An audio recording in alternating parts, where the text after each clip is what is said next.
Mucho gusto, soy el doctor Luis Jonathan Díaz Cadillo, cirujano de cabeza y cuello y maxilofacial, y el día de hoy quiero llegar a ustedes con un tema de suma importancia como es el de cáncer de cavidad oral. Espero sea de su agrado. En general, el cáncer es un problema de salud pública a escala mundial, siendo una de las causas más comunes de morbilidad y mortalidad hoy en día, teniendo más de 10 millones de casos nuevos y 6 millones de muertes cada año alrededor del mundo.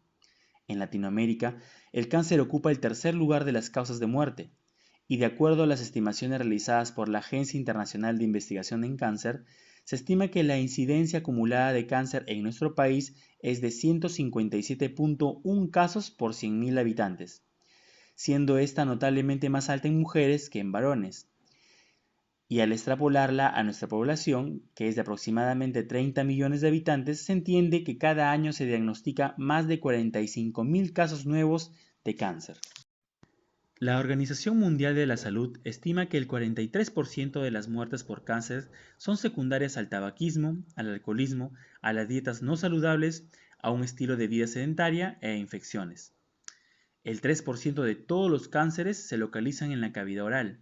Cada año se diagnostican en el mundo más de 575.000 casos nuevos de cáncer de cavidad oral, teniendo mayor incidencia los varones sobre las mujeres, aunque estas cifras se están igualando con la adopción por parte de la mujer de hábitos nocivos similares a los de los hombres.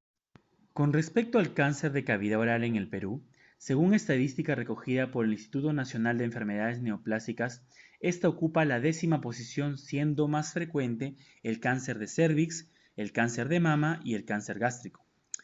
En cuanto a la edad, el 90% de los cánceres orales se diagnostican en mayores de 45 años y más del 50% en individuos de más de 65 años.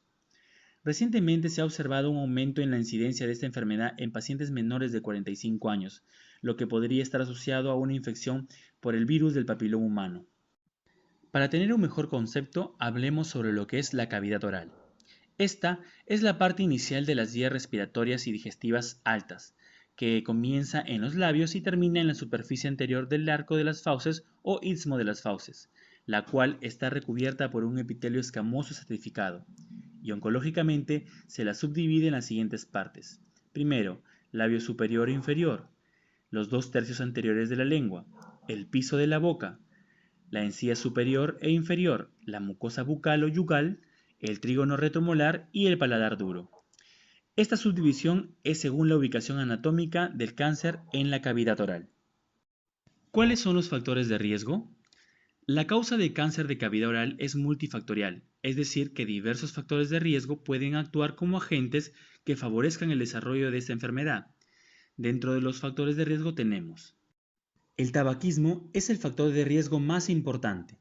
El 90% de los cánceres de cavidad oral en varones y el 60% en mujeres se atribuyen al consumo de tabaco.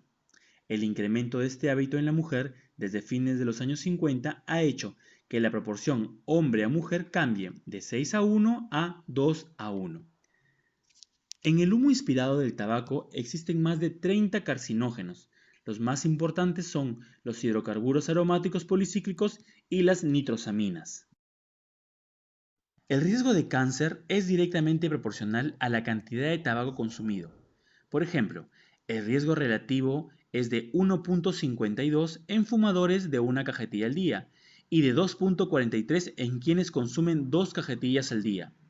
Igualmente, la aparición de segundos tumores primarios en pacientes que cesaron de fumar después de la curación de su primer cáncer es del 18% y de hasta un 30% si continúan consumiendo tabaco, lo que demuestra una relación directa del cáncer de boca con el hábito de fumar. El consumo de alcohol se asocia al incremento en el riesgo de padecer cáncer de cavidad oral y es el segundo agente en importancia después del tabaco. El riesgo de cáncer de vías respiratorias y digestivas superiores en bebedores es 6 veces mayor que en el de no bebedores. Dentro de los mecanismos conocidos de la carcinogénesis por el consumo de alcohol, el más importante es la irritación local. Esto quiere decir que el consumo de alcohol se asocia a cáncer en los sitios donde hay contacto durante la ingestión y la deglución, como por ejemplo el piso de la boca y los bordes linguales. Asimismo, la dosis de alcohol consumido tiene una relación directamente proporcional con la posibilidad de tener cáncer de cavidad oral. así como el tipo de bebida alcohólica que se consume. Por ejemplo, se observa que los consumidores de vino y cerveza tienen mayor proporción de cáncer de cavidad oral y que los licores oscuros como el whisky, el ron añejo y el coñac generan más cáncer de hipofaringe y de laringe supraglótica. Además, se ha observado un efecto sinérgico entre el tabaco y el alcohol. En un fumador y un bebedor, el riesgo relativo se multiplica hasta por 16 veces. Más de 200 diferentes tipos de virus de papiloma humano han sido identificados. Los tipos más asociados a cáncer de vías aéreas y digestivas superiores son el serotipo 16 y 18, y los subsitios anatómicos más relacionados con la infección viral son la cavidad oral, la orofaringe y el esófago cervical.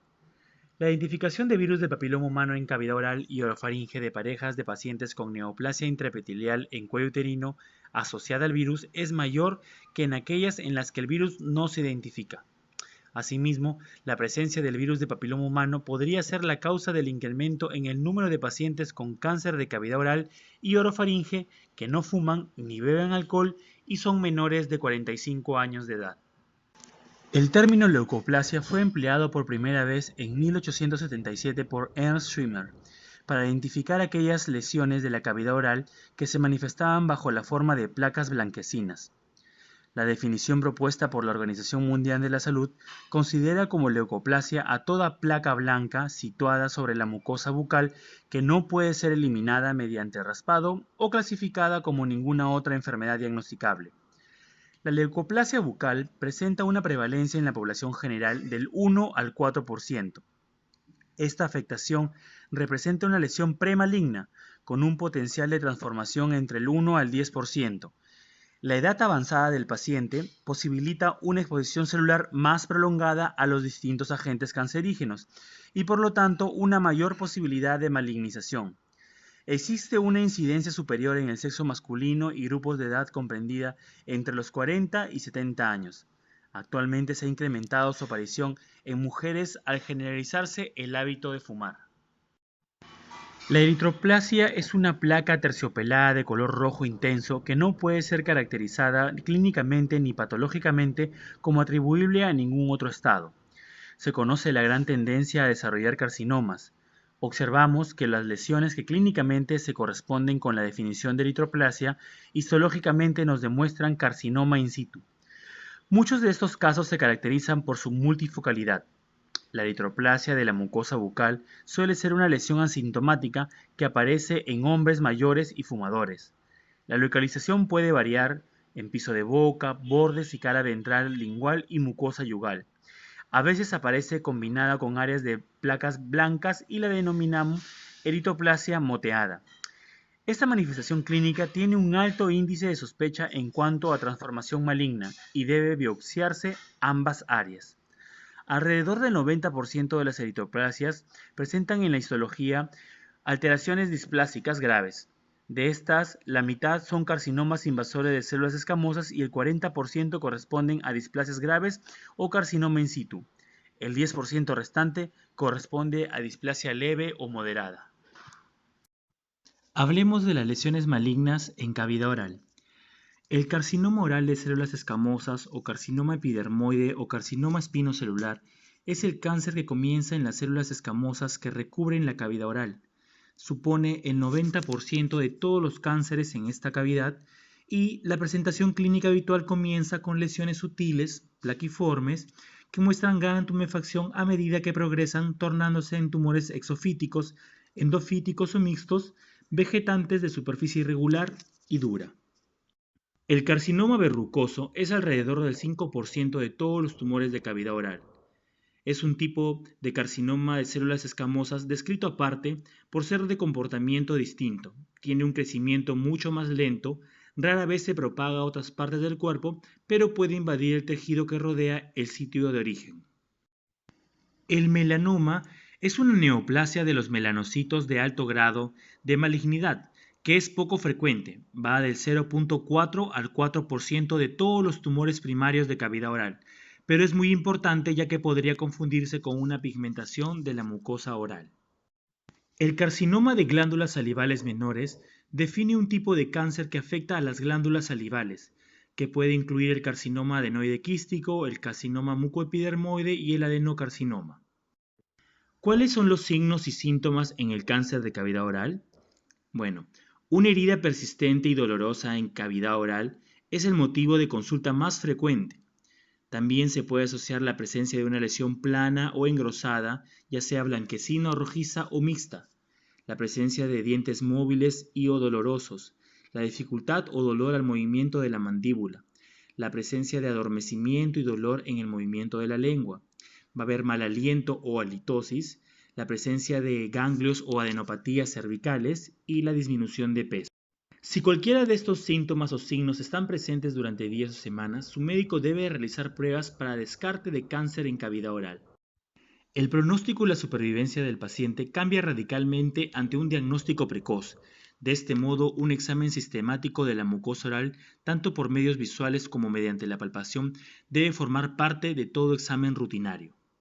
Se debe retirar cualquier tipo de prótesis de cavidad oral para tener una visión panorámica de la misma. Se debe examinar los labios tanto de superficie externa como interna, evidenciando que esté libre de grietas o úlceras.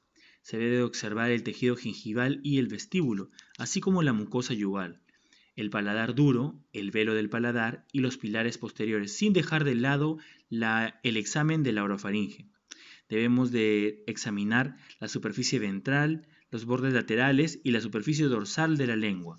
Se debe de examinar el suelo de la boca y, posteriormente, las cadenas ganglionares del cuello en todos sus grupos.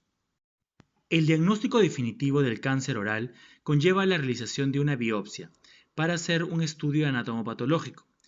Algunas herramientas utilizadas como coadyuvante a la biopsia son el azul de toludina o la tinción con solución de Lugol, que ayudan a delimitar la zona idónea para la resección. También podemos utilizar la citología exfoliativa o la biopsia por aspiración o por raspado. Existen otros exámenes complementarios como son la tomografía, la resonancia magnética de macizo facial y cuello y la faringo-laringofibroscopías, etc. ¿Cuál es el tratamiento en el cáncer de cavidad oral? Pues para facilitar el seguimiento clínico y terapéutico de los pacientes se emplea la clasificación TNM, T de tamaño del tumor primario, N de presencia de ganglios linfáticos y M de metástasis a distancia.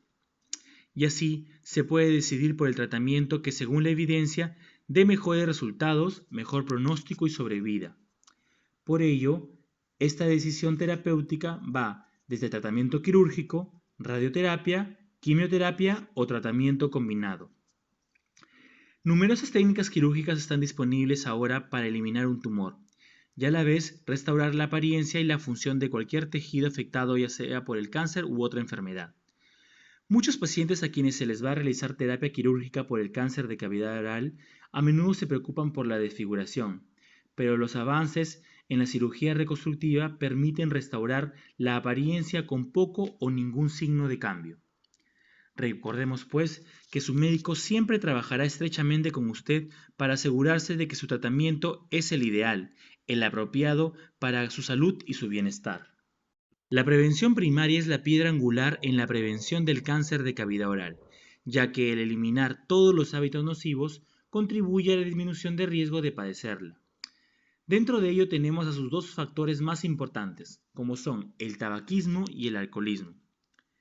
La comunidad de profesionales en el área de estomatología tiene la responsabilidad en la educación, detección precoz, el diagnóstico y la derivación al especialista de aquellos pacientes con lesiones asociadas al cáncer de cavidad oral.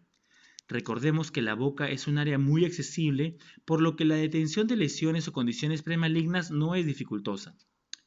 El cumplimiento de esta responsabilidad por parte del odontólogo y del resto de los profesionales de la salud proporcionará una tasa de supervivencia mayor para nuestros pacientes y una marcada reducción en las tasas de morbilidad y mortalidad a nivel mundial. Espero les haya gustado este video sobre cáncer de cavidad oral. Pronto pondré a su disposición un video nuevo sobre uno de los muchos temas importantes dentro de esta especialidad que me apasiona, como es la cirugía de cabeza y cuello y maxilofacial. Me despido con un abrazo fraterno para cada uno de ustedes, mis queridos hermanos.